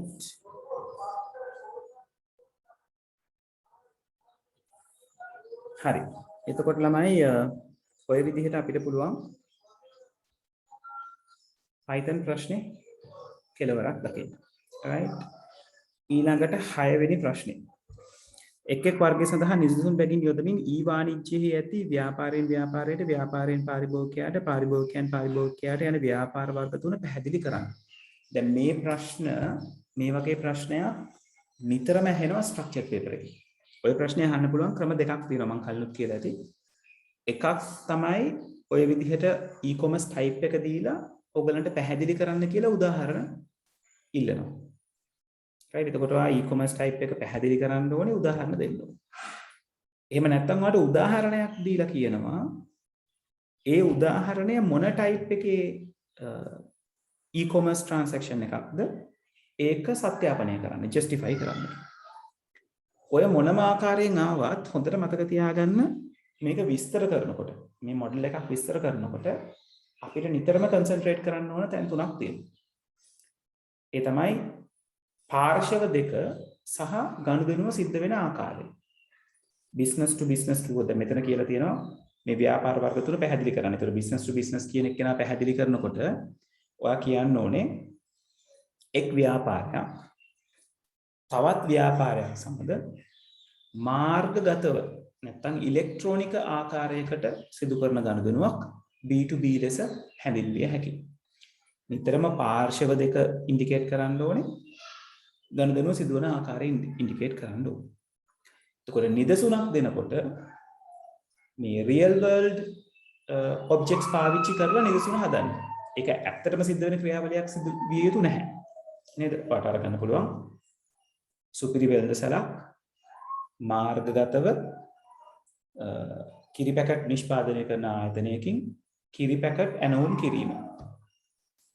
B2B. right? පොත් වෙළඳසැලක් නැත්නම් පොත් විකුණුම් හලක් පොත් නිෂ්පාදනය කරන නැත්නම් කතෘ සමාගමෙන් පොත් මාර්ගගතව මිලට ගැනීම. B2B.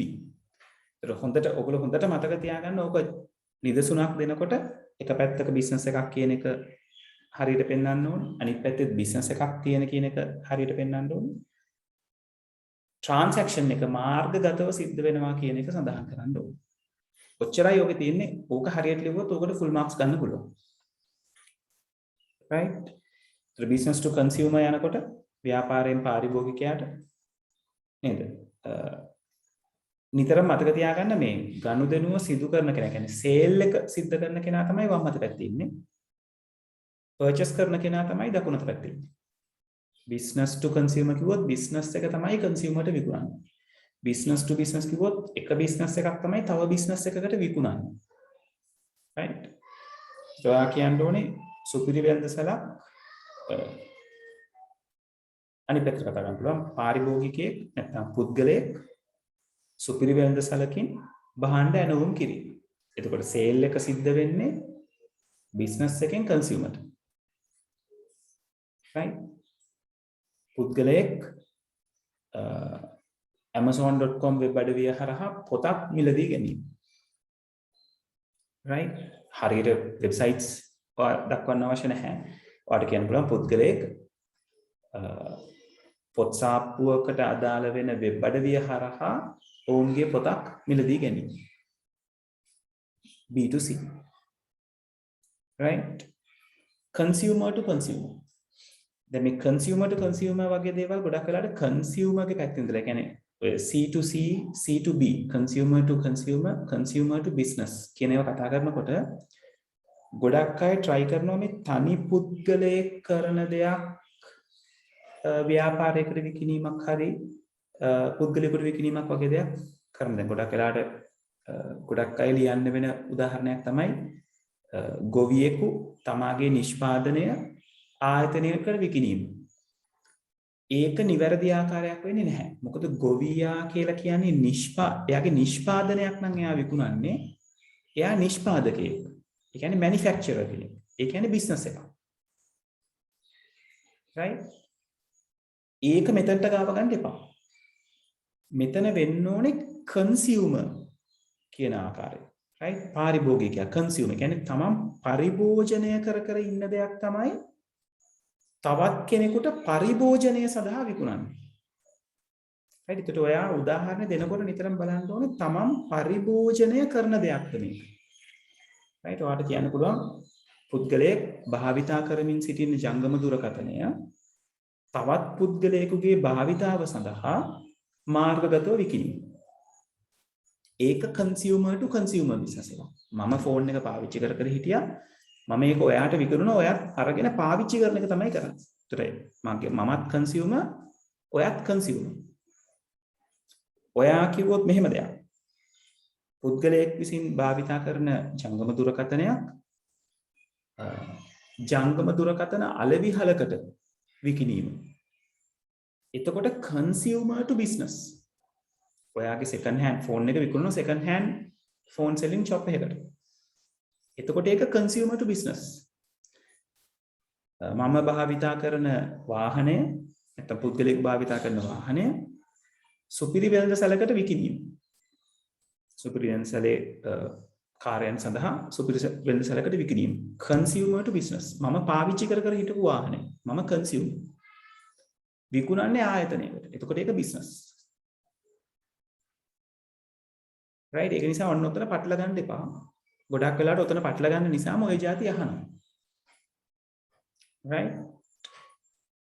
එතකොට ඒ වගේම ඕකේ තියෙන අනිත් types ටික ගැනත් මතක තියාගන්න. government to consumer, G2C. එතකොට නිතරම බලන්න government consumer. G2B තියෙන්න පුළුවන්. government to business. ඊළඟට B to G තියෙන්න පුළුවන්. business එකකින් government එකට. right? උදාහරණයකදී දැන් ඔය government එකෙන් සිද්ධ කරනවානේ අපිට license එක vehicle license එක issue කරන එක revenue license එක. එතකොට government එකෙන් කිව්වොත් government එක contract එකක් දෙනවා පුද්ගලික සමාගමකට. ඒගොල්ලෝ වෙනුවෙන් මේ revenue license එක print කරලා පුද්ගලයන්ට ලබා දෙන්න. එතකොට government එක තමයි සේවාව ලබා දෙන කෙනා. business එක තමයි government එක පැත්තට සේවාව ලබා දෙන කෙනා. right? ඒතර ඒක business to government. මොකද පුද්ගලික සමාගම government එක වෙනුවෙන් මේක print කරනවා. print කරාම government එක තමයි ඒගොල්ලන්ට ගෙවන්නේ. ගෙවන්නේ කවුද? සේවාව අරගන්න කෙනා. ගෙවීම ලබා ගන්න කවුද? සේවාව ලබා දෙන කෙනා. එතකොට business එක එකේ ඉඳලා ගවර්න්මන්ට් එක පැත්තට තමයි මේ සේවාව යන්නේ. රයිට්? ඒක නිසා පාර්ශව හරියට අඳුනගන්න ගනුදෙනුව සිද්ධ වෙන පැත්ත බලන්න මුදල ගෙවන කෙනා තමයි සේවාව ලබන කෙනා, මුදල අරගන්න කෙනා තමයි සේවාව සපයන කෙනා. රයිට්? ඔය පොයින්ට් එක හරියට අඳුනගෙන ඔකට උත්තර දෙන්න. පැහැදිලිද?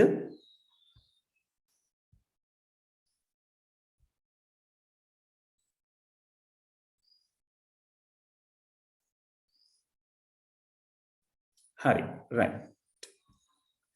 ඊළඟට ඔබ දෙවෙනි කොටසේ කතා කරනවා සමාගමක සභාපතිවරයෙකු ව්‍යාපාරයෙන් සේවකයාට යෙදුමක් සඳහා sannivedana මෙවලමක් ලෙස ෆැක්ස් විද්‍යුත් තැපෑල සහ වෙබ් සලකුණු ලබයි. ඔබ ICT ශිෂ්‍යයෙකු ලෙස වඩාත්ම ගැළපෙන මෙවලම හේතු සහිතව නිර්දේශ කරන්න. එතන මෙතනදී government to sorry business to employee එක්කෙනෙක් business to employee service එකක් විදිහට communication වලට පාවිච්චි කරන්න පුළුවන් මිල අඩුම එක තමයි ඊමේල් එක කියලා කියන්නේ. ඒක නිසා ඊමේල් තමයි අපි උතෙන්ද නිර්දේශ කරන්නේ. හේතුව තමයි පිරිවැය අඩුයි, sannivedana කිරීම පහසුයි, එකවර විශාල ප්‍රමාණයකට sannivedana කරන්න පුළුවන්. ඊළඟට බහුමාධ්‍ය ඒ කියන්නේ විවිධ සම්පත් attachments විදිහට එකතු කරන්න පුළුවන්. right? විවිධ පහසුකම් තියෙනවා සහ ගොඩාක් අපි කතා කරන්නේ පිරිවැය නැහැ. ඒක free of charge කියන එකට පිරිවැය බොහොම අඩුයි කියන එක කතා බහ කරන්න පුළුවන්. තිබෙන සම්පත් පාවිච්චි කරලම ඒ කියන පහසුකම ඔයගලන්ට ලබා ගන්න පුළුවන්. නෙට්වර්ක් එකක් විතරයි ඕන වෙන්නේ. right? ඔව් ඊළඟ ප්‍රශ්නේ පැහැදිලි නැහැ. ඒක තියෙන්නේ කාරක මම ඒක පොතෙන් බලලම කියවන්න. මට මෙහෙම බැලුවට කාරක තාක්ෂණ වේද කියලා තමයි මට පේන්නේ. කාරක තාක්ෂණ වේදේ. ඉන්න ළමයි කපලා.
English medium පොත් ටික විතරයි ළමයි තියෙන්නේ. සිංහල medium මම soft copy එක තමයි තිබිලා තියෙන්නේ. මට තේරෙන විදිහට software agent කියන්නේ කවුද කියලා පැහැදිලි කරන්න කියලා අපි ඉංග්‍රීසි එකෙන් බලමුකෝ නේද? එතකොට ඕක සිංහලට කරන්න පුළුවන් නේ.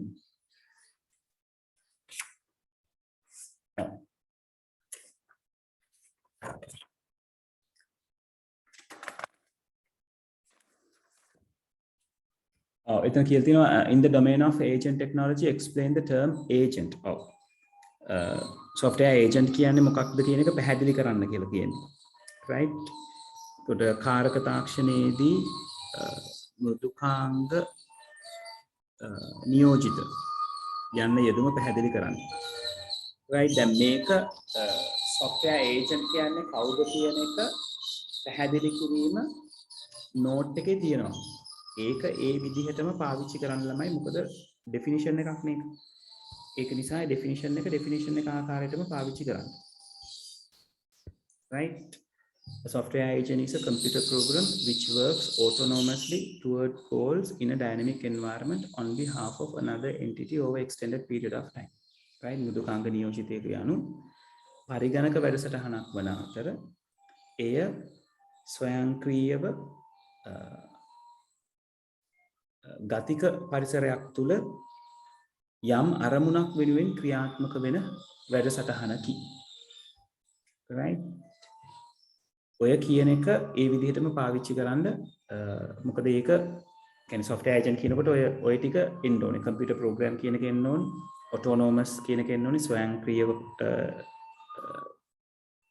ක්‍රියාත්මක වෙනවා කියන එක.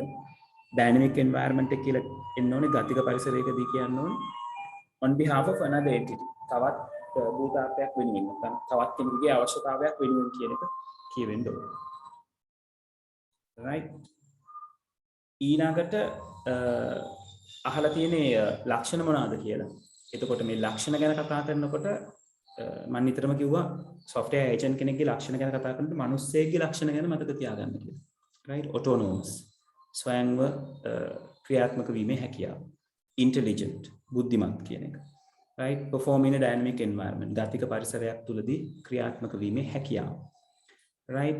able to interact with massively increasing information ඉතා ඉක්මනින් විශාල ප්‍රමාණයන්ගෙන් වැඩිවන තොරතුරු සමග ගනුදෙනු කිරීමේ හැකියාව. right? self governed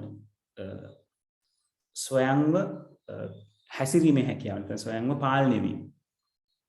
right? flexible to significant degree යම් ප්‍රමාණයක් දක්වා නම්‍යශීලී වීම. යම් ප්‍රමාණ දක්වා නම්‍යශීලී වීම. right? interact with other agents competitively or collaboratively. right? අනිකුත් නියෝජිතයන් සමග සහයෝගයෙන් හෝ තරඟකාරී මට්ටමින් සම්බන්ධ වීම. works over extended period of time. දීර්ඝ කරන ලද කාර්යයන් නැත්නම් කාල රාමුවක සීමාවක් නොමැතිව වැඩ කිරීමට හැකි වීම. creative කියන එක නම් යම් ප්‍රමාණයකට තමයි නිර්මාණාත්මක වෙන්නේ. right? community predefined or open ended. ඒ කියන්නේ එයාට වැඩ කරන්න තියෙන පරිසරය කල්ැතුව හඳුනා ගැනීමක් සිද්ධ කරලා තියෙනවා. ඒතර මේවා ගැන කතා කරනකොට මේ මුල් ටික ගැන නිතරම කතා කරන්න ඕනේ. autonomous ස්වයංව වැඩ කිරීමේ එතනට ස්වයංවත්වය කියලා අපි කතා කරනවා. ඊළඟට intelligence බුද්ධිමත්භාවය, dynamic environment එක වැඩ කරන්න පුළුවන්කම. ඊළඟට මෙතන කතා කරලා නැති characteristics දෙකක් තියෙනවා. proactive reactive කියන එක. කියන්නේ යමක් සිදු වීමට පෙර పూర్ව ක්‍රියාකාරීත්වය සහ පශ්චාත් ක්‍රියාකාරීත්වය. proactive and reactive කියන එක. right? ඔය කියන points ගැන කතා බහ කරන්න. ඊළඟට අහලා තියෙන්නේ examples ටික ගැන. නේද? කාරක තාක්ෂණ වේදයේ ඵලදායී ලෙස යොදාගත හැකි අවස්ථාවක් සඳහා නිදසුන් කෙටියෙන් පැහැදිලි කරන්න. ඒතර නිදසුනක් එකක් කතා කරලා තියෙනවා. ඒතර ඔයගලන්ට ගොඩක් ඒව දෙන්න පුළුවන්. අපේ සිලබස් එකේ සිලබස් එකේ තියෙන පාඩම් වලින්ම අපි e-commerce ගැන කතා කරනවා. e-commerce websites වලට යාව අවශ්‍යයි. right? එතකොට විද්‍යුත් වාණිජ්‍යයේදී වෙබ් අඩවියක් සමග ගනුදෙනුකරුවන් ගනුදෙනු කරන ආකාරය හඳුනා ගැනීමට ඒගොල්ලන්ට පහසුකම් සපයන්නෙක් ලෙස ක්‍රියා කිරීමට ඒගොල්ලන්ට යම් දේවල් සොයා ගැනීම සඳහා සේවා සපයන්නෙක් ලෙස ක්‍රියා කිරීමට right භාවිතා කරනවා. right? ඒ වගේ මෙතන examples ගොඩක් දීලා තියෙනවා. transportation වලදී ගමනාගමනයේදී මිනිසුන්ට නැත්නම් මාර්ගයේ තදබදය අවම වන ආකාරයෙන් මාර්ග සංඥා ආකාරයේ හැසිරීම සඳහා ඒජන්ට් කෙනෙක් පාවිච්චි කරන්න පුළුවන්. ඩිෆෙන්ස් ආරක්ෂාව සඳහා right? බැටල්ෆීල්ඩ් එකකදී ඒජන්ට් කෙනෙක් ඉන්ටරැක්ට් කරගෙන භාවිතා කරගෙන කොහොමද ඒ යුද්ධමය අවස්ථාව නැත්නම් යුද්ධමය පරිසරය කොහොමද ක්‍රියාත්මක වෙන්නේ කියන එක අධ්‍යයනය කරගන්න පාවිච්චි කරන්න පුළුවන්. එමගින් ඒකට අදාළ වෙන ස්ට්‍රැටජිස් නිර්මාණය කරගන්න පුළුවන්. වෙබ් ක්‍රෝලර් කෙනෙක් විදිහට. right? එතකොට අර වෙබ් ක්‍රෝලර් කෙනෙක් කියලා අපි කියනවා එයාට සිලෙක්ට් කරලා දීලා තියෙන යම් කිසි වෙබ්සයිට්ස් ප්‍රමාණයක් නැත්නම් වෙබ්සයිට් කැටගරි එකක් සම්බන්ධයෙන් තියෙන තොරතුරු නිතරම එක්ස්ප්‍රෙස් කරන කෙනෙක් විදිහට.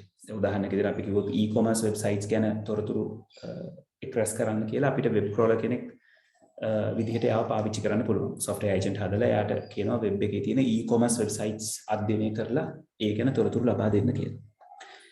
වෙබ් බ්‍රවුසර් එකක් ඉන්ටෙලිජන්ට් වෙබ් බ්‍රවුසර් එකක් විදිහට පාවිච්චි කරන්න පුළුවන්. right ඒකෙන් user මොන වෙබ්සයිට්ස් එක්කද ඉන්ටරැක්ට් වෙන්නේ. ඒකට යාට මොන වගේ වෙබ්සයිට්ස් රෙකමන්ඩ් කරන්න පුළුවන්. නිතරම ඉන්ටරැක්ට් වෙනව ඔටෝමැටිකලි බුක්මාර්ක් කරගන්න එක. right ඒ වගේ ක්‍රියාවන් වලට එයාව යොමු කිරීම කරන්න පුළුවන්. right robot as an agent. ඒ කියන්නේ රොබෝවරයෙක් ඇතුලේ ඒජන්ට් කෙනෙක්ව දාලා තියන්න පුළුවන්. එතකොට ඒ රොබෝ ක්‍රියාත්මක වීම නැත්නම් ඒ රොබෝව ක්‍රියාත්මක වන ප්‍රෝග්‍රෑම් එක විදිහට ඒජන්ට් වැඩ කරන්න පුළුවන්. right ඊට පස්සේ ඒජන්ට් කෙනෙකුට පුළුවන් රොබෝ කෙනෙක් එක්ක ඉන්ටරැක්ට් වෙන්න දෙන්න. ඒ කියන්නේ පවතින පරිසරයක උදාහරණයක් විදිහට අර ඔය ෆ්ලෝ ක්ලීනින් රොබෝට් පැත්ත ගත්තොත්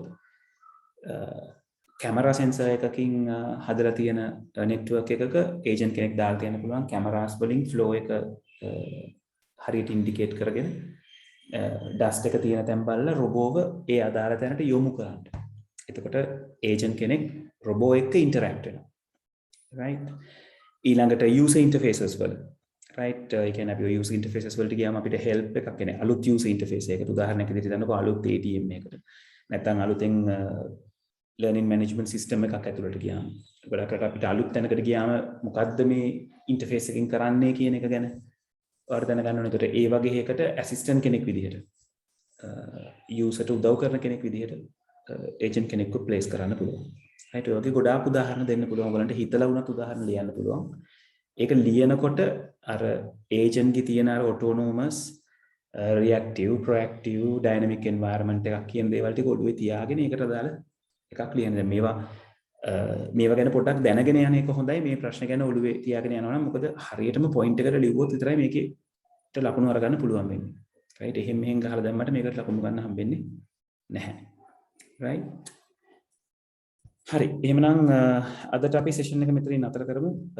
2011 පේපර් එක සම්පූර්ණයෙන් කතා කරලා ඉවර කරා. දැන් ලබන බදාදා වෙනකොට ළමයි මම මේක කල්ැතුම ඔයගලන්ට කිව්වා. 2012 පේපර් එකේ MCQ පේපර් එක අපි කතා කරන්නේ. එතකොට MCQ පේපර් එක කරන්න අනිවාර්යෙන් තාමත් කල් තියනවා කරපු නැති කට්ටියට ටයිම් කරලා කරන්න. ඒක කරලා ආවොත් තමයි අපිට වෙලාව අදාළ විදිහට පාවිච්චි කරගන්න පුළුවන් වෙන්නේ. සහ ෆිසිකල් ක්ලාසස් පටන් ගන්න එක ගැනත් කතා බහක් යනවා දැන්. right එතකොට අපි එක බලමු ආයතනයේ පැත්තයි දෙමව්පියන්ගේ පැත්තේ තියෙන රෙස්පොන්ඩ් එකත් එක්ක කොහොමද ක්ලාසස් ටික මැනේජ් කරන්නේ කියන එක. හරි right එහෙනම් ගිහිල්ලා එන්න. අතට මම මෙතනින් සෙෂන් එක නතර කරනවා. right thank you very much හැමෝටම. right ගිහිල්ලා එන්න. right okay ඉසුරු right okay